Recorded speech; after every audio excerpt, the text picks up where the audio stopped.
Good morning friends. GST platform के YouTube channel में आप सभी का स्वागत है। जीएसटी इनवॉइस को जब आप इलेक्ट्रॉनिकली जनरेट करते हैं उसके बाद काफ़ी सारी प्रॉब्लम्स जो हैं आपको आती हैं, जैसे जीएसटीआर 1 में वो डेटा चला गया, ई वे बिल उसका जनरेट हो गया और ई इनवॉइस में कुछ गलती हो गई है, या उसकी जो लिंकेज होती है वो किस तरीके से होगी। इसके लिए जीएसटी पोर्टल ने FAQ जो है वो इशू किया है।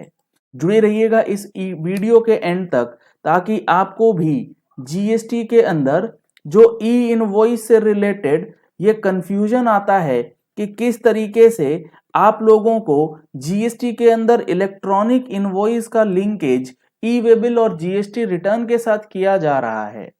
यहां आप देख पा रहे हैं, with the introduction of E invoicing is E way bill still compulsory.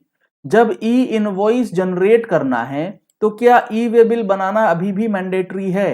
तो आप ये समझिए कि ई इनवॉइस अलग चीज होती है और E way bill during the transit movement जो होता है गुड्स का, उसके लिए कंपलसरी है। तो ऐसा नहीं है कि आप ई इनवॉइस बनाएंगे तो ई वे बिल से आपको छुटकारा मिलेगा। Yes, while transporting goods wherever the e-way bill is needed, the requirement continues to be mandatory। तो ये काफी इंपॉर्टेंट है कि ई इनवॉइस के साथ ई वे बिल आप बनाएंगे। Will the e-invoice details will be published to the GST system? Will they populate the return? यानी कि जो आप ई इनवॉइस बना रहे हैं क्या वो आपके जीएसटी पोर्टल में भी पॉपुलेट होगा? इसके लिए बताया गया है, yes, on successful reporting of invoice details to IRP, the invoice data including IRN will be saved in GST system. The GST system will auto populate them into your GSTR1 as a supplier and GSTR2A of the respective receivers। अब यहां पर एक term use किया गया है, on successful reporting of invoice details to IRP। इसका क्या मतलब है? अब आप समझिएगा, सक्सेसफुल रिपोर्टिंग टू IRP का मतलब क्या होता है। लेट सपोज आपने एक जीएसटी इनवॉइस जो है वो बनाया है। अब इनवॉइस बनाना is not equal to E invoice बनाना। आपने इनवॉइस बना लिया अपने मैनुअल फॉर्मेट में, उस मैनुअल इनवॉइस को आप IRP में रजिस्टर करते हैं। जब आप IRP में रजिस्टर करते हैं तो सक्सेसफुल रजिस्ट्रेशन के बाद आपके पास आता है एक IRN नंबर, यानी कि इनवॉइस रजिस्ट्रेशन नंबर। जब तक आपके इनवॉइस का IRN जनरेट नहीं हो जाए, आप नहीं कह सकते कि आपका जो ई इनवॉइस है वो सक्सेसफुली ट्रांसमिट किया गया है। और ये पर्टिकुलर इनवॉइस जिसका IRN जनरेट नहीं हुआ है वो ना तो आपके GSTR1 में दिखेगा, ना ही आपके सप्लायर के सामने जो रिसीवर बैठा है उसके 2A में नजर आएगा। तो सक्सेसफुल रिपोर्टिंग टू IRP तब माना जाएगा जब आपका IRN नंबर जो है वो जनरेट हो जाए।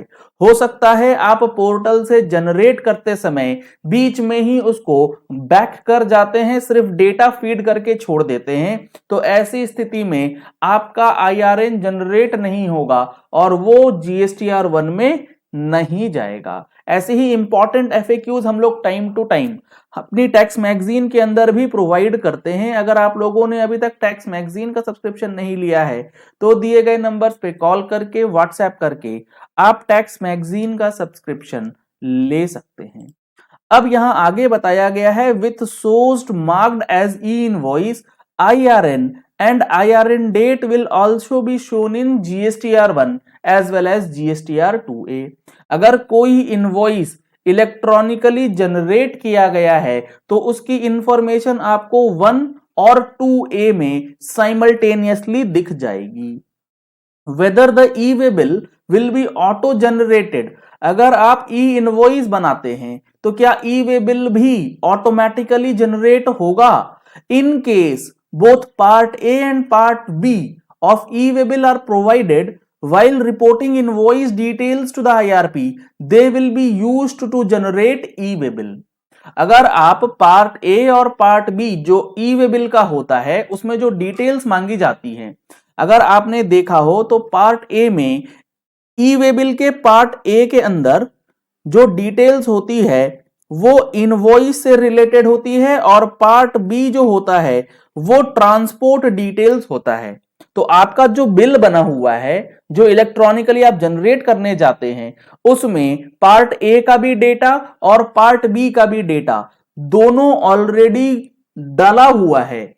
तो उसी डेटा के बेसिस पे आपका जो ई इनवॉइस जब जनरेट होता है उसी डेटा को यूज करके ई वे बिल जो है वो जनरेट कर दिया जाएगा। लेकिन मान लेते हैं कि आपने अपने इनवॉइस के ऊपर ट्रांसपोर्ट डिटेल्स नहीं डाल रखी है, सिर्फ और सिर्फ पार्ट डी डिटेल्स जो है वो नहीं है, लेकिन पार्ट ए तो आप जनरेट करेंगे ही करेंगे क्योंकि वो तो इनवॉइस की डिटेल्स है। At the time of reporting invoice to IRP, the same will have to be provided by the user through eWaybill tab in IRP login or eWaybill portal so as to generate eWaybill। यानी कि transport details अगर invoice में है तो वो अपने आप आपकी सारी प्रोसेसिंग करके ई वे बिल जनरेट कर देगा।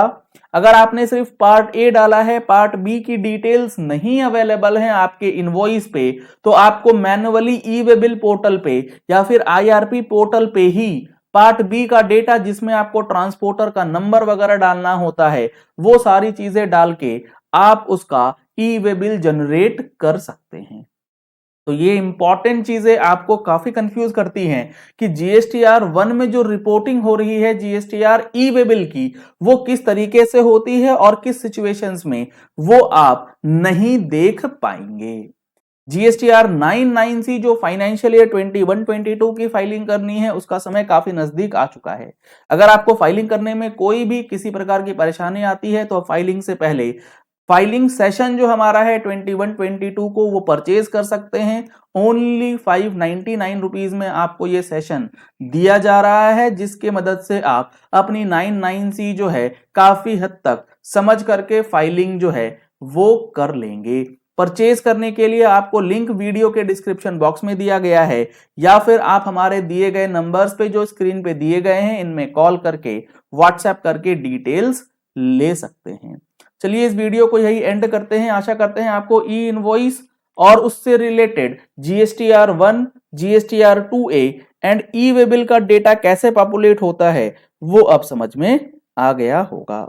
अगर आपने हमारे चैनल पे फर्स्ट टाइम ट्यून इन किया है तो चैनल को सब्सक्राइब करने के लिए नीचे दिया गया रेड कलर का सब्सक्राइब बटन प्रेस कर लीजिए। साथ में जो बेल आइकन है उसे प्रेस कर लीजिएगा ताकि वीडियोज की नोटिफिकेशंस आप तक रेगुलरली पहुंचती रहें। Thank you and have a nice day.